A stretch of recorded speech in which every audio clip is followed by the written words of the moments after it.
Yogena Chittasya Padena Vacham Malam Sarirasya Cha Vaidikena Yopakruttam Pravaram Padanchalim Pranchalayana Tusmi Tuve Padanchalim Vyasam Shankaram Chamunitrayam Katra Sutrasya Bhashya Pramadivaranasya. So we were discussing the 40th Sutra, and we also started discussing the 41st Sutra of Samadhipada. So in the Sutra number 40, we already mentioned, that is Paramanu Parama Mahattvanta Asya Vashikara. So Asya here means of the mind of a yogi. It's a meaning, Chittasya in that sense. Now, through this practice of dharana, a yogi is able to get complete control in terms of concentration on the grossest and also the subtlest. That's a literal meaning. Now, it has something to do with the entire psychological dynamics of concentration. The Sanskrit word in it's the word of concentration is ekagrata, means that's the Sanskrit word for concentration. Eka means one, agra means end. I mean the sharp point of a needle, of anything that is sharp can be called ekagra, means focused. Now, when our mind is blunt, then it is focused on more than one object. As you know, a blunt instrument cannot cut anything. A sharp instrument can cut. So when our mind is blunt, it won't be able to concentrate on anything. Now, what's the meaning of saying the mind is blunt or is sharp? When we say that our mind is blunt, it means its attraction, its concentration is dissipated. It simultaneously operates through the 5 channels of perception. It's called Jnanendriya in Sanskrit, the 5 senses of perception. The eyes by which we see, the ears by which we hear, the sense of touch, the sense of smell, and the sense of taste. So these are the 5 channels through which mind flows out and connects with various objects in the objective world. So normally when we do something or when we hear something and we are not able to remember, that's because when we hear, our mind is not fully focused on that. Our mind is also focused on something else. So there is more than one end, one sharp point to the mind. Now, a yogi is able to sharpen his mind. He is able to reduce the bluntness of his mind. Again, this comes with complete self-mastery. It's not that you are interested in something, that you are able to concentrate upon something because you are fascinated by you have a fascination or an attraction for it. No. Whatever you want to concentrate upon, you'll be able to focus upon it. Great spiritual teachers will not often remember material things. That's because their mind normally doesn't go towards anything in the objective world.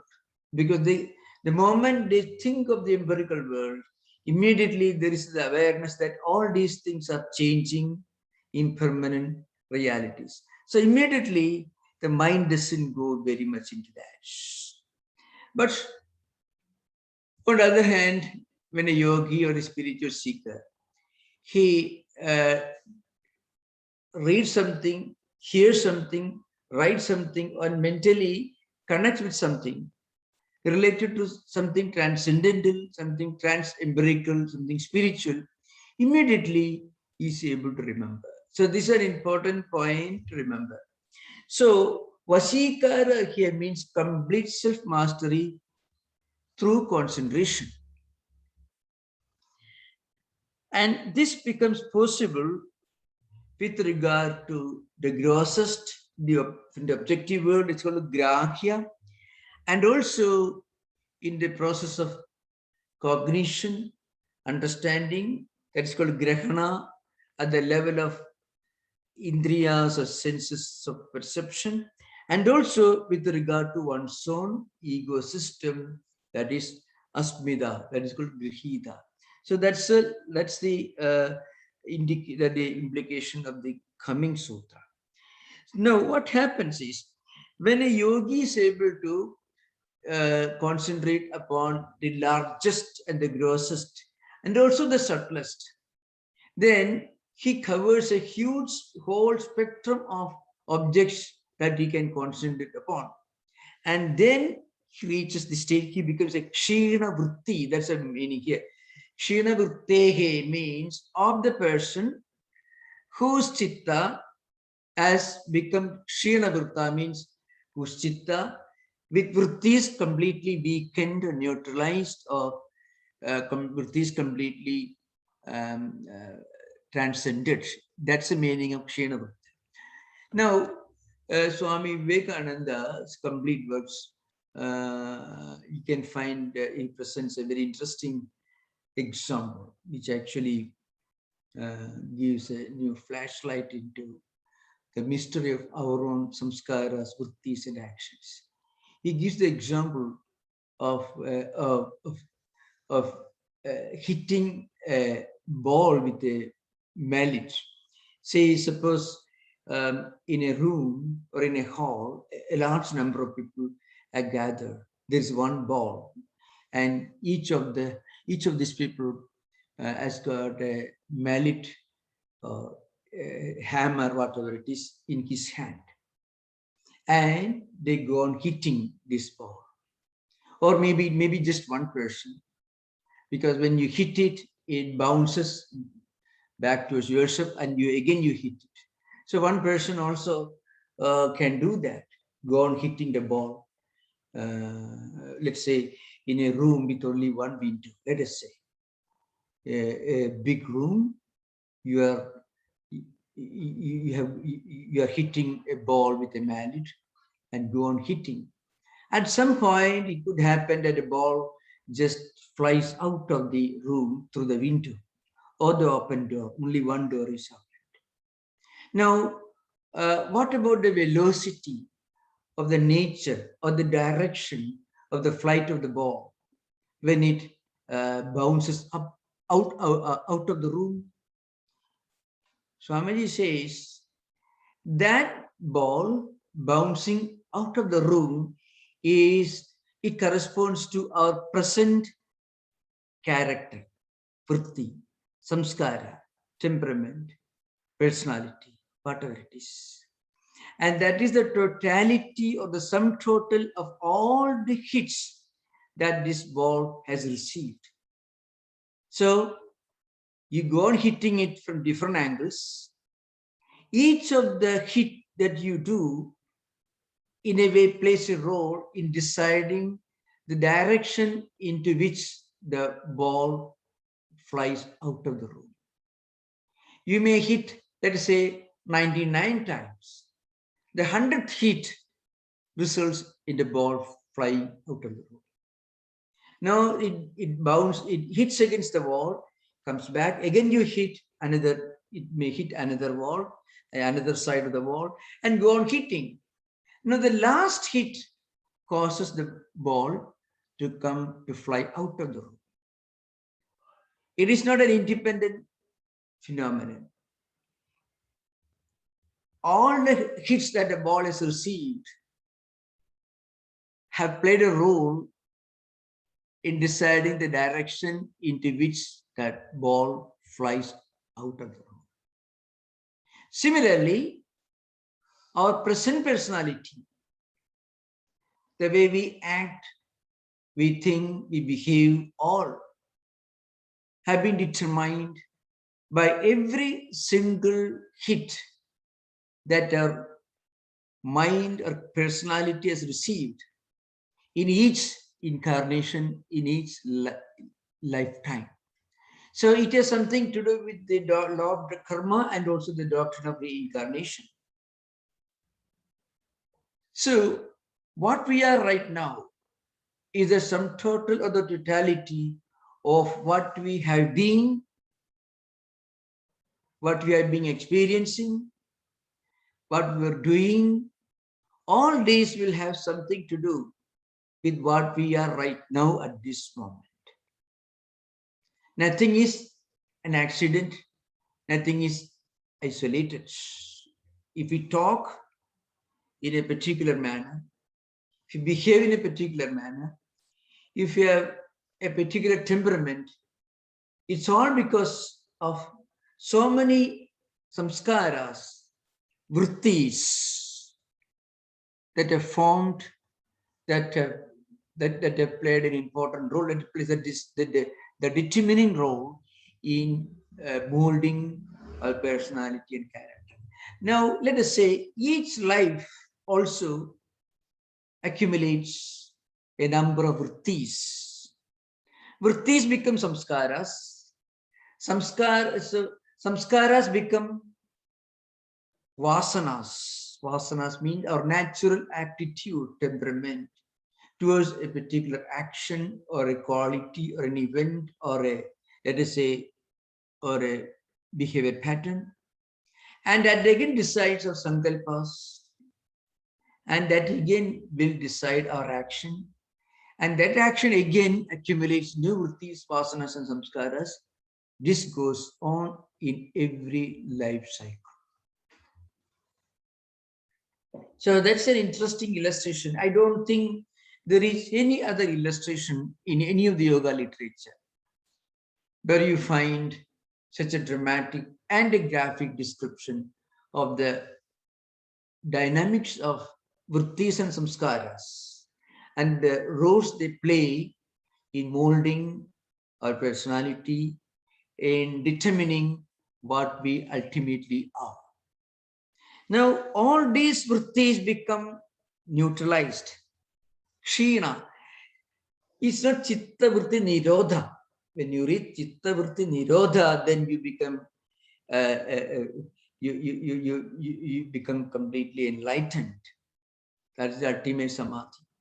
But this is a prelude, a preparation for reaching that state.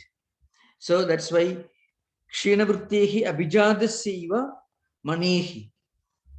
So I gave this example. When these vrittis and vasanas and samskaras become weakened, then our mind or chittam becomes a crystal clear diamond, a crystal that is clean and clear. And the clarity of the crystal decides the purity or the clarity of reflection of whatever it tries to reflect. So when our mind becomes completely emptied of all vrittis, then it becomes like a high quality diamond, a high quality crystal. And then as the commentators say, elsewhere as I mentioned yesterday, tatstha, then mind becomes still, stable. And then this dharana will help us to achieve the sthiti padam that you mentioned in the 35th sutra. So you have to refer to the previous sutras, then only we'll be able to fully make out the correct meaning. So the 35th sutra, if you remember, Vishevati va pravrittihi utpanna manasasthiti nibandhini. That we described and explained in the light of Vyasa's commentary and also Vajaspati's commentary and also Tattwamayananda here and there. So Vishevati va pravrittihi utpanna. The pravritti va vishoga jyotishmadi pravritti utpanna manasasthiti nibandhini. What it means is, so pravritti here means, prakrishta vritti. It is a special kind of vritti. So when all these vrittis are gone, Sattviga vritti alone remains. And Sattviga vritti helps you to become, or to make your mind chittam, and abhijata mani means high quality crystal, perfectly clean and capable of reflecting everything in its totality. So this pravritti is a technical term, of course, it is used only in this yoga context because pravritti has got a different meaning in Vedanta, it's entirely different. Pravritti means pravritti dharma, nivritti dharma. Pravritti means you plunging into social, domestic responsibilities. I mean, taking care of the welfare of society, one's own individual family, and so on. That is the meaning of pravritti. But here, the pravritti has got a different meaning. Prakrishta vritti means is a special kind, an exotic or exalted kind of vritti is called prakrishta vritti.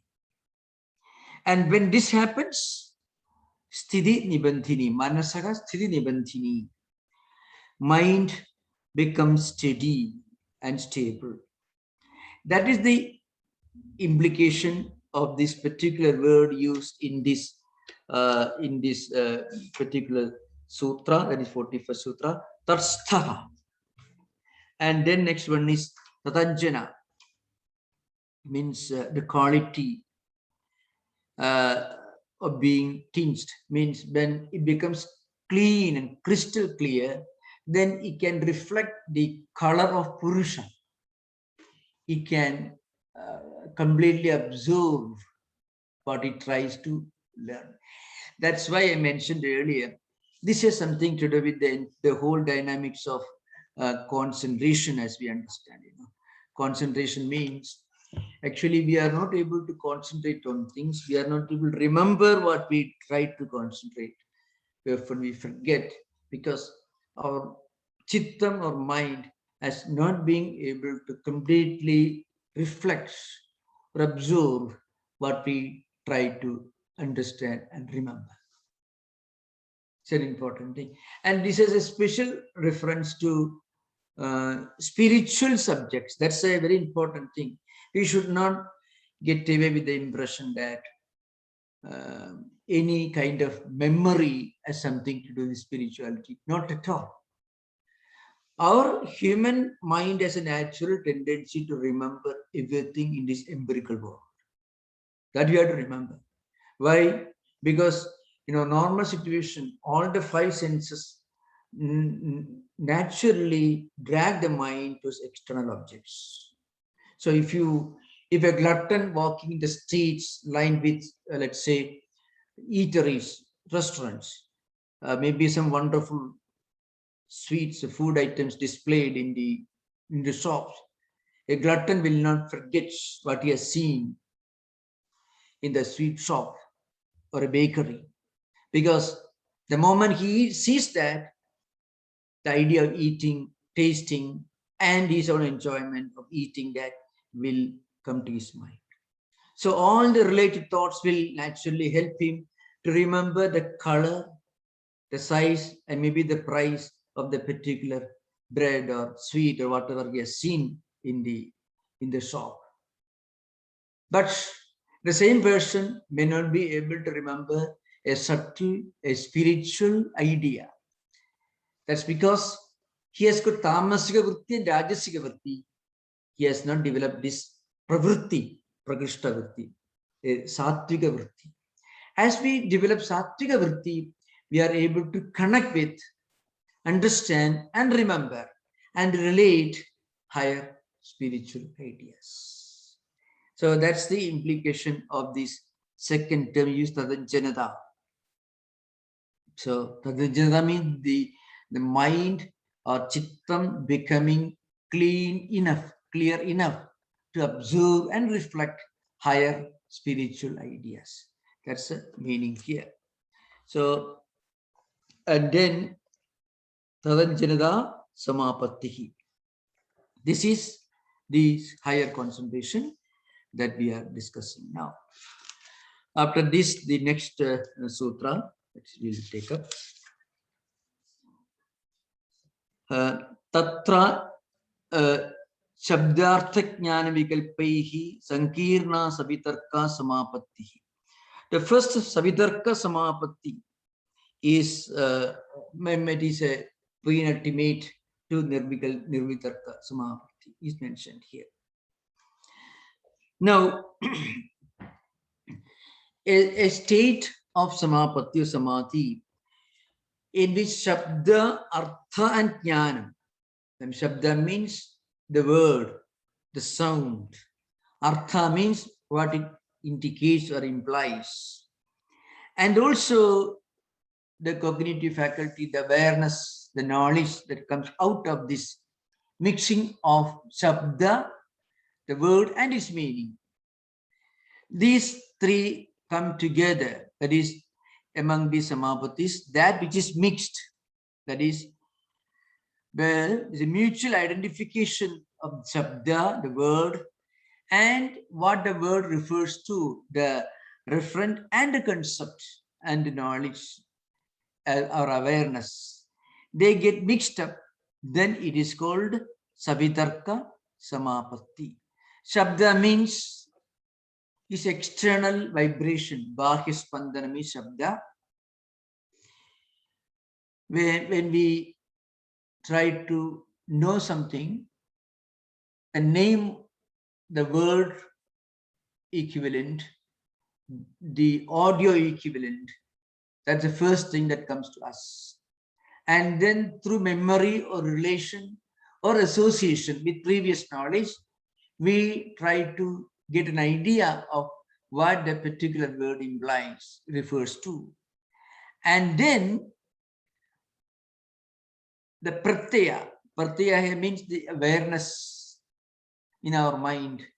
So hearing a sound, understanding what it implies, and what the word implies is this particular object, that awareness. When these things are combined, it is called Savitarka Samapatti. So first of all, we should remember that we already mentioned this, the 17th sutra of this chapter. Vitarka means concentration on external, sthula, gross object. And vichara, this we discussed the 17th mantra. Vichara means concentration on sukshma. And here the word tatra. So the tatra is part of the sutra. It means tasu samadhisu. They mean this samadhi stage, things get mixed up. There is sankirnata. And then it is called this Savitarka Samadhi, means the word Shabda is its implied meaning, Artha, and its cognitive equivalent, Jnanam. When they constitute this triangle of meaning, then it is called Savitarka Samapatti. This is what the elementary meaning. Now here a few things to be remembered. Normally, all human experiences can be called a mixture of these three. That is Shabda, the word equivalent, and then its implied meaning, and Jnana. Now, here we should remember, at this first stage of Samapatti, the Savitarka, they get mixed up. But there is a higher Samadhi where your cognition takes place at this stage of Samadhi, where you transcend this mixing up. you are able to cognize and understand things for themselves without mixing up of this shabda, artha, and its cognitive faculty. Well, let's say I shall try to explain this in the common sense language. Let's say, suppose you, let us say you come to know of an animal or an object or a furniture, whatever it is. The furniture has got a name, and you know that name indicates the shape of a furniture, the objects, and you mix up. So when the word is heard or read, immediately you understand that particular word indicates this particular objects. And then the awareness that this word actually implies this particular objects. Now, this is the normal world of understanding and cognition. Now, in this experience, there is a problem. That's why it is called a vikalpa. It is not real. Because according to yoga, the real thing is beyond the name, what the name implies, and the knowledge about it. And when you are able to connect that knowledge, then you are able to know everything in this world. We are not able to know everything in this world because our knowledge gets localized by one word. You say, let us say this is a wristwatch or this is a pencil. So the pencil name, the object pencil, and also the understanding. So they get mixed up. But suppose you can connect with that objects independently without these things mixing up. In other words, pure awareness minus its Shabdartha dimension. Pure awareness is called Prajna in Vedanta. In the Vedantic language, you can find many of these ideas are explained in a much more comprehensive logical language, Shankaracharya's commentary. What you see, you may have heard of this, some of you must have heard, those who read the autobiography of a yogi, or those who have read works of Paul Brunton, In Search of Secret. Many books you find, you read about some great yogis who knew everything. They could understand everything. Now, one interesting is, as a part of the yogic evolution, you are able to live in a world which is undivided, which is not divided into past, present, and future. So time is experienced to be a single dimensional entity. Right now, we understand time in terms of past, present, and future. We know very well that there was really no past. When the past was real, we experienced only as a present. Similarly, when the so-called future comes, we are not going to experience future as future. We are going to experience only as a present. So what we now call future is something that is not going to be experienced as future, that we are going to experience only as present. So if the present is only reality, why do you divide, why do you draw a line of demarcation between the past and present and the present and future? So you find a single dimension. This is with regard to space also. Then, see, very often, space and time are interrelated. Something that exists elsewhere in another time, we think it was like that. Something that is not existing right now, it will be like that. But suppose we can think of a dimension of awareness which is not divided into past, present, and future. Then there is only single space, only now, only the present. In Buddhists call it the eternal present.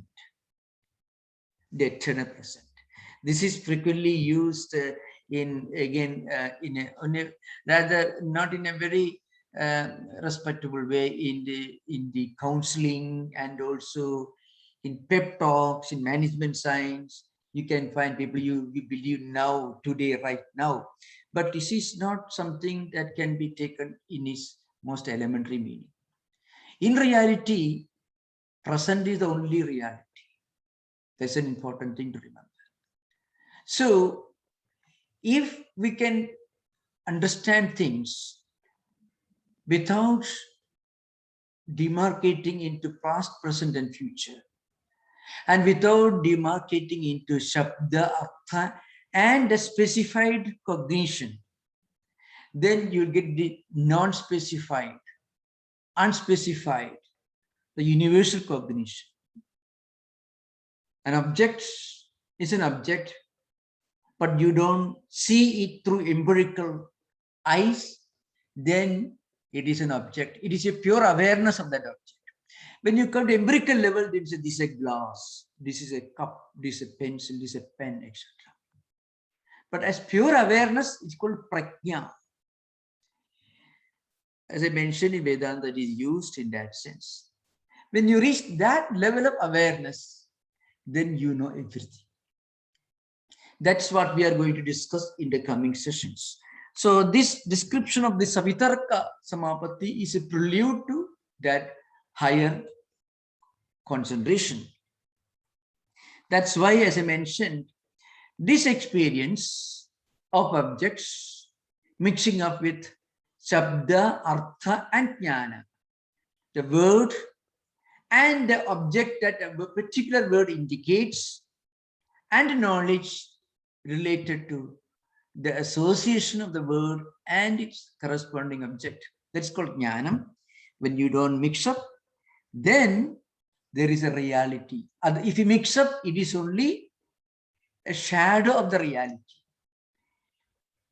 So, you see, I know this book, the knowledge of the book. So remove the book, the pure knowledge. That knowledge is practical. That is that is the result of Nirvitarka Samadhi, the higher Samadhi, where knowledge alone exists, knowledge unconnected with any specific objects. Now, it is this Vikalpa, or this, what you may call this, it is not a reality, but it is something that can be called a shadow of the reality. It is this Vikalpa experience of Samadhi Matram that Patanjali calls Savitarka Samadhi. Samadhi Matram means a kind of concentration. And as I mentioned, it is not genuine, it is not the real experience, because it is based on knowledge from books. Knowledge means you read something, just like, what is this object? Is this name? And that name indicates this object. So also you can get from scriptural books or philosophical books your knowledge. That knowledge is important, but this is Shabda, Jnana, Sankirnata is important. That's used in this sutra. Shabda, the Shabda Jnana Vikalpeki Sankirna. Sankirna means mixed up. Shabda, Artha, and Jnana mixed up. If we can understand it without mixing up Shabda, Artha, Jnanam, then we'll be able to know everything. In fact, that is the psychological and spiritual explanation of what you may call telepathy, telecommunication. Wherever you read about yogis or spiritual persons or anyone able to understand things without the instrumentality of something, then it is actually the real knowledge. Without Shabda, Artha, Jnana, Sankirna, I mean without mixing up Shabda, Artha, and Jnana. When you mix up, your knowledge becomes specific. The knowledge of this time, this wristwatch, the furniture, and so on. But knowledge itself, when detached from that object and from that word, the Artha and Shabda, that knowledge is universal. A yogi is able to connect with this universal dimension of pure awareness because he is able to go beyond this sankirnata. I mean, he is able to go beyond, he is able to transcend this mixing up of Shabda, Artha and Jnana. That explains the unique powers of mind that you may have read yogis display in knowing things which are, which may be surprising, but it is not a result of, it's not a result of effort as we understand it. Normally, when we see, I studied a lot, I read a number of books, a lot of time, we worked and hard and studied, took notes and so on. Now that may work okay. Natural understanding of empirical objects is quite natural. A child will be able to remember the names of toys and chocolates and candies. Perfectly okay. But even a grown-up man will be able to remember, a grown-up man working as a mechanic will be able to remember a lot of things related to his regular work. It is not yoga knowledge. But because anything belongs to the empirical world, we are connecting at the human level using our mind and the 5 senses of perception. With eyes and mind, you see things. Ears and mind, we hear things. And sense of touch and mind, you touch things. With the sense of smell and mind, you smell things. And sense of taste and mind, you taste things. That everyone can do. But any kind of higher knowledge is possible only when we reach this level of sattvika vritti, which is called pravritti. And when this happens, when it reaches the highest level of growth and evolution, then you are able to understand things without mixing shabda, artha, and jnana. So this is the normal interpretation of this particular sutra. If you want to ask questions, I can try to clarify during interaction. The next sutra is Smriti Parishuddho Surupa Shunye Sati Arthamata Nirbhasa Nirvitarka Samadhi Samapatti is explained here. When our memory, that is Smriti Parishuddho, means it is Adi Saptami is a grammatical term. When Smriti or memory becomes pure, when does our memory become pure? When it is not fixated or obsessed or limited by one particular object and its name and understanding. Shabdartha Jnana. That's an important thing to know. When our mind transcends the Shabdartha Jnanam dimension, that is a kind of, we call it triangle. Word, what it indicates, that is called Artha, and the knowledge that comes out of it, Jnana. This is the world of empirical cognition, understandings, or it may be called scholarship. Now, when this is gone, this smriti, memory, becomes pure. Well, to give an example, what do you remember best? Let us say, suppose you are working hard in your room, reading books and everything. You may not remember. But suppose you are sitting in a train or a plane, you're relaxed, and you read something, it may not be very important, that you will remember. Why? Because when you're relaxed, your memory becomes more pure. When you work in a hurry, so many memories come together, completing one with the other. So, when we are relaxed, our memory becomes a little more pure. That's a Smriti Parishuddho, Surupa Shunye. When memory becomes purified, purified means purified or emptied of the vikalpas that we mentioned in the previous sutra. Shabdartha, Jnana, Sankirnata, mixing up of word is referred in implied meaning, implied object, and the knowledge that comes out of it. It's called vikalpa. So when our chitta mind becomes fully purified of all these vikalpas, then what happens?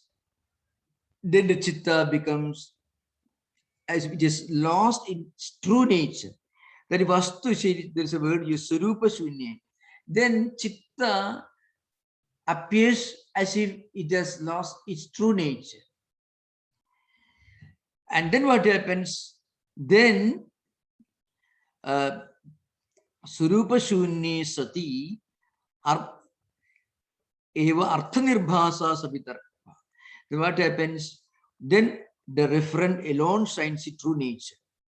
This an example I mentioned just now. When you are sitting relaxed somewhere, not worrying about anything, totally relaxed, and you read something, you listen to something, that we remember. Because when you're relaxed, all the conflicting memories, everything is completely gone. So what you read at that moment, what you think at that moment, you'll remember. That's because mind loses its natural tendency to be always in a state of fluctuation or conflicts.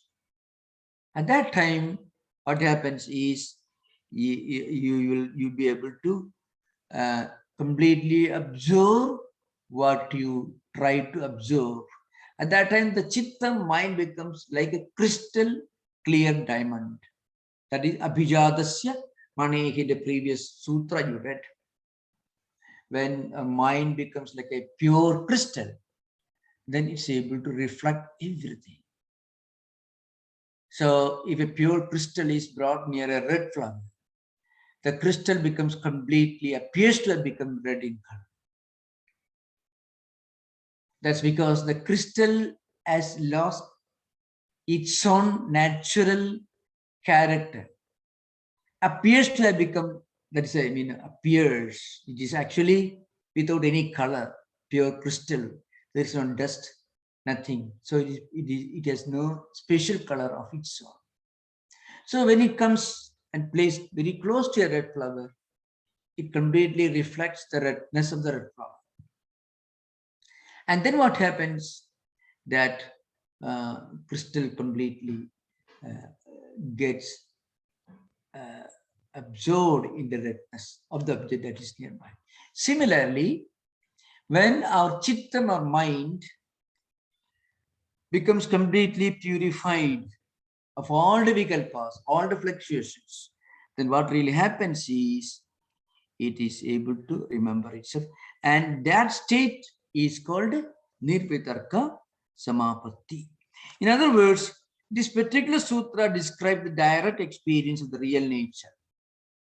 In fact, that's the only way we can correctly understand anything in this world. So clarity of perception and understanding happens when our mind has lost its own natural tendency of always being in a state of fluctuation. Mind is defined as sankalpa, vikalpa, antaka, nivrutti, mana. That's the real nature. That's how mind is often understood in more or less in yoga and also in Vedanta. Sankalpa means, suppose you see an object in front of you. Let us say it is actually it is a pillar. Maybe if there is not enough light, you may suspect and you may think in your mind, yeah, it could be a human being. Or it may be something else, a ghost. The superstitious people may think that. And when you reach the object, you understand it is only a pillar.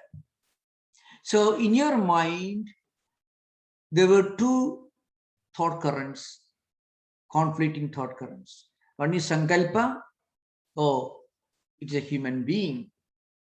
And of course, you may also think it may be something else, another thought current. Sankalpa and vikalpa comes. Another probable possibility you may imagine.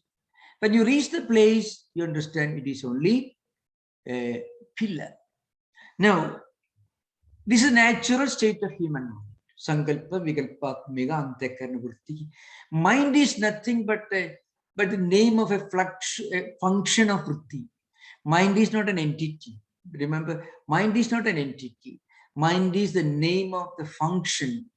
The mind, you call it mind because a set of vrittis function in a particular form, particular manner, in a particular fashion, then it is called mind.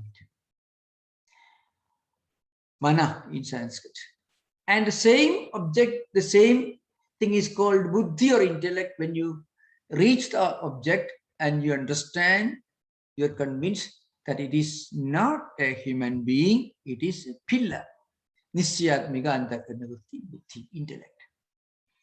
So what I meant was, mind's natural tendency is to be always in a state of fluctuation, wavering. So that's why Smriti Parishuddho Surupa Shunye Sati.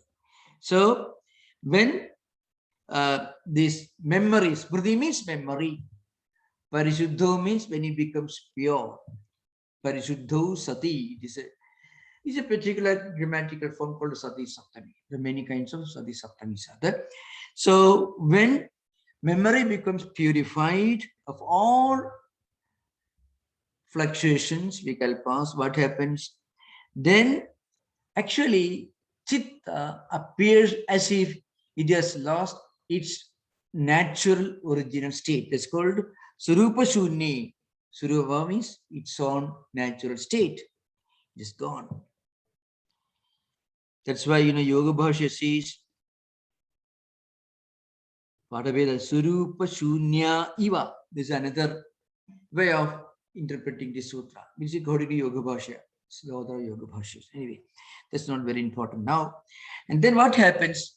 Such a mind can completely reflect what it cognizes, because it cognizes without the association of mixing up of word is referent and the knowledge. That means Shabda, Artha and Jnana. Then it is called Nirvitarka. So great yogis who are able to remember great things, profound things for a long time, they're able to do that because they develop this prajna. Remember, prajna in yoga literature means something else that we are going to discuss in the coming sessions. Here, prajna means pure knowledge in the Vedantic tradition, non-objectified awareness, you may call it, non-objectified awareness. Normally, all the awareness that we have is objectified. We use the word knowledge only when we mean knowledge of something. We don't use knowledge in this universal dimension. When you use the word universal dimension knowledge, it's only Atma Jnanam only. So all knowledge that we use is only specified or objectified knowledge. Knowledge with a direct reference to an object, a particular object. And that again becomes Savitarka when it mixes up with Shabda, Artha and Jnana. At the same time, when this mixing up is gone, the knowledge becomes pure. Why? Because the memory becomes pure. Smriti Parishuddho Sati, that's the meaning in the sutra. Then what happens? Arthamatra Nirbhasa Nirvitarka, that's the meaning. We will continue discussion of these sutras, which are slightly complicated, but I'll try to explain also in the light of the commentaries. You are most welcome to ask questions. You should remember, as Patanjali wrote sutras. So, Alpaksharam Asandigdam Saravat Vishwato Mugam Astobham Anavadyamcha Sutram Sutra Vido Vidhu. That is the definition of sutra according to Padma Purana. It means a sutra is a pithy word, a very brief statement. So it will be very few words loaded with meaning. And when you understand it, properly, of course, you have no doubts, but it is capable of expanded interpretations. That is a sutra. So it requires some efforts. We should not worry if we are not able to understand everything in one reading. Okay, thank you. We can have interaction. Most welcome.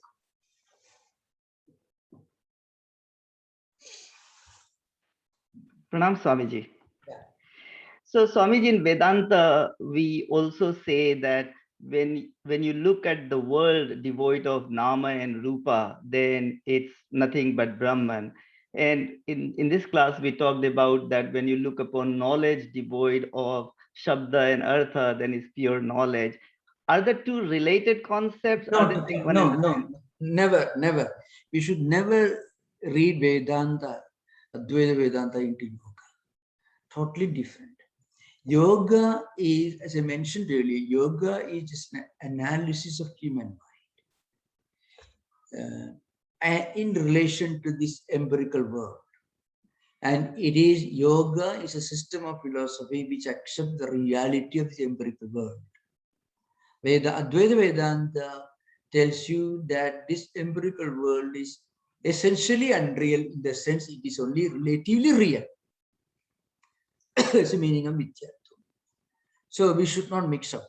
The language of the vocabulary of yoga is different from the vocabulary of Advaita Vedanta. They're totally different things. Okay, Yeah. thank you, Swamiji. Yeah.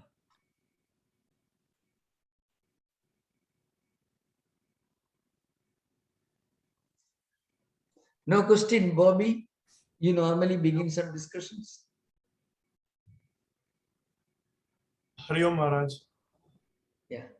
Maharaj, I had a question which is probably not directly related to what we were talking about today, Yeah. but I was reading up some comparison between the Buddhist ideas and Vedantic ideas sometime this week.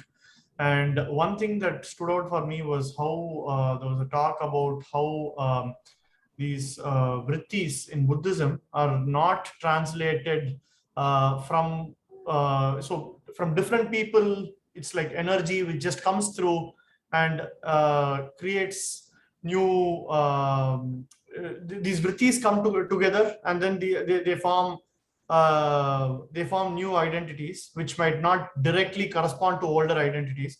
While in Vedanta we have this concept of the vasanas of a certain person specifically being derived from those of the same person in a previous birth. And when you were talking about this hammer today, this again, like the mallet, this again came back to my mind. So I want to understand, what is the Vedantic explanation behind the logic of this? Why we have a single personality taking the deeds and the effects of the deeds into a next janma, and why is how is it different from Buddhism? Yeah. Vedanta tells you that so long as we are not spiritually enlightened, we have to go through these multiple cycles of karmic cycles of lives, death, and reincarnation. Again, this continuation of this wheel of existence. So long as we are not enlightened, and enlightened means realization of our transcendental identity. We are beyond mind, body, mind, complex, and so on. That more or less agree with Buddhist view of nirvana. So Buddhism also almost totally accepts the Vedantic or yogic, the yoga concept of evolution or cycles of lives.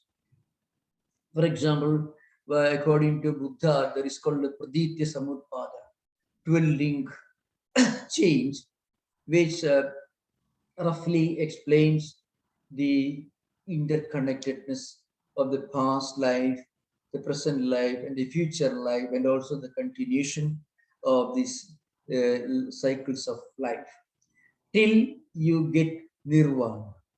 And nirvana is this, more or less, it's the Buddhist equivalent of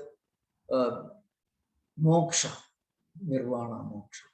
So the word nirvana is used in the Gita also. Brahma nirvana mruchadi in the second chapter, you find last verse of the second chapter.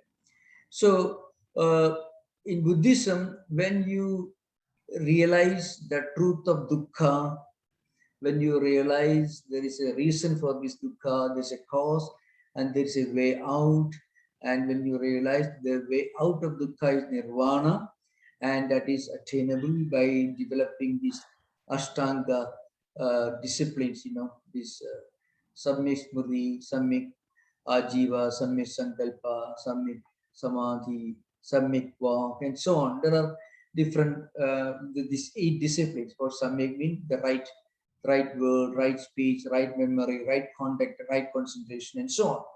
When you develop these 8 qualities, then you naturally attain nirvana, and then you get out of this wheel. Actually, the word wheel also, chakram, is used in Buddhist literature also. This wheel of samsara, that's also a Buddhist expression. Vedanta also used. Then you realize this nirvana. Vedanta also says the same thing. So we are now talking about normal people who don't try to attain this. Yoga philosophy, on the other hand, it says that when you realize your true nature, then you realize you are Purusha. You are not part of this Prakriti. And Prakriti is actually the source of all this evolution, embodiment, sufferings, connecting with the external world, and so on. And when through Pratiprasava, you get back to your own true nature, then you attain your true identity, that you are Purusha, then you get out of this. So that is the yoga equivalent. Yoga is a dualistic philosophy. So, Thank you, yeah. Maharaj. Yeah, thank you. Thank you, Maharaj, for calling on me. I was muted, but I have also been fascinated by Sri Yogi's question, which is he's Yeah, please. posited in the chat room, and he also has a hand raised. He asked about Brownian motion, and if he can be unmuted, he can ask the question himself. Yeah, please. Pranam Maharaj. Yeah, Actually, please. the Brownian motion is not a question, it's just a comment about the physics has this formulas that predict motion of objects that are hit by random forces in different directions. I think Swamiji explained it in plain English when he was commenting on the Yoga Sutras or some other place. Yogi, So it's really a fascinating connection between the physical, academic approach and what Swamiji was able to posit himself. It's a really amazing thing. Yeah, the scientific developments came much later, maybe 50, 60 years afterwards. Pranam Maharaj, I have a question about the Smriti. You mentioned the mind is not an entity, it's just a function of dynamic vrittis function. In the definition for Smriti says Anubhuta Vishaya Sampramosha Smriti. Yeah. Which means the experiences are stored or retained. Yeah. That implies there is a storehouse where these experiences are accumulated, and it's a persisting entity. Yeah. Could you please explain the concept being only dynamic entity? Yeah. Right now we have just crossed it. We have finished the elaborate discussions on different kinds of dharana. So this particular state is a result of dharana. So when you reach this level of dharana, then what happens? All the smritis, previous smritis, become pure. So there is a close connection between smriti and vritti, really speaking. So smriti is one of the vrittis, actually, vrittaya panchataya. So there in the beginning itself you find in the list of vrittis, smriti, nidra, all the pramana, viparya, vikalpa, nidra, smridaya. The last is smriti. Smriti is a vritti after all. So we remember things because of previous actions, previous experiences that deposit they deposit these memories and vrittis in our system. It's called karmasya, which will unfold in course of time. In every life cycle, it can unfold.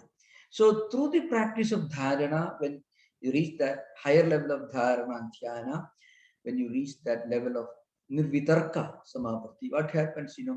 All these vrittis become empty. That is kshina vritti. The previous sutra means vrittis become kshina, means just like seeds become burned seeds. They cannot be really called seeds because they cannot sprout. So at that state, smriti parishuddha means, there remember, it is not smrdeka parishuddhi, it is not the purity of smriti, it is the emptying of smriti. Something gets cleaned off, cleared off, emptied off. Smriti, that's the meaning here. It is not purity of smriti, rather it is purified of smritis. Just like a place gets purified of all dirt, then there is no more dirt. Vrittis are completely gone. That's your Kshina Vritti, previous sutra said that. So that is the implication here. When you reach that state, then we are able to cognize things without this mixing up of the Shabda, Artha and Jnana. And when we can actually understand things without mixing up Shabda, Artha, Jnana, we actually go beyond the normal concepts of human cognition. Because normal human cognition is possible only in the context of Shabda, Artha and Jnana. A word, its meaning, its implied meaning, and the awareness that brings along with that. When we go beyond that, pure awareness comes. So frequently, many of the commentators with strong Advaitic leanings, they try to link these sutras with some Advaitic concept of prajna, prakashena jnana. So there are, at some higher level, you can see they are all interconnected. But at this stage, we have not reached that stage. So here, remember, smriti parishuddha means when the chittam becomes purified of, emptied of all smritis. Why? Smriti is actually the last of vrittis. Pramana, viparya, vikalpa, nidra, smridaya. Vritaya panchadaya. Vrittis are 5-4. Smriti is the last and fifth one. That's also gone. Then you can cognize things. That is why when I gave this example, when our mind is in a very relaxed mood, when we are not thinking of anything, that means there are not many vrittis and memories agitating in our mind. At that time, if you read something, you are likely to remember that. That's important. In the midst of many other things, if you read or hear something, you may forget it. But when you're relaxed, you're sitting in an easy chair, somewhere you're alone, then you read something, you hear something that you may remember. Why? Because there are no agitating vrittis and smritis. I mean, this thought currents and the memories rushing into the mental system. Then you remember things. That's I get it. So every one of the sutras can be stretched to one end, and you can somehow connect it to some normal everyday life context of our human experience. So Maharaj, this smriti, when by the time smritis are cleared of the mind, but is nidra also? Nidra is also one of the vrittis. It comes before smriti. Right? Is it also gone? No, you won't be, you won't lose your ability to go to sleep. That's the meaning. Nidra is called a vritti because in sleep, sleep here means not deep sleep, but in normal dream or other state. In deep sleep, you don't accumulate new vrittis, but you don't lose old vrittis. So, of course, in deep sleep, this vritti, I had a good sleep, that is there. So, in sleep also, we accumulate dreams. All these can create vrittis and deposit vrittis in our mental system. So, in that sense, nidra is called a vritti. It doesn't mean that our ability to sleep will be lost, not at all. What it means is all the vrittis accumulated through sleeping time till now, they will be emptied. Mind will be emptied of all of them. That's the idea.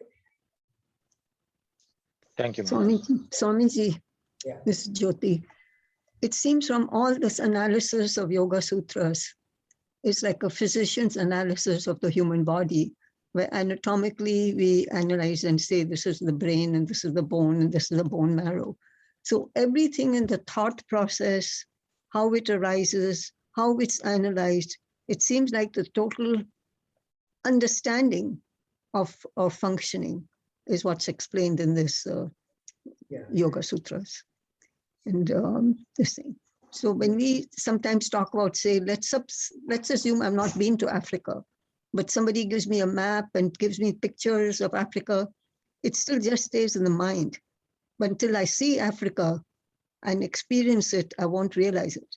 So the vrittis, as you have explained, unless, of course, it's all the normal thought process, which is very well analyzed by these Yoga Sutras.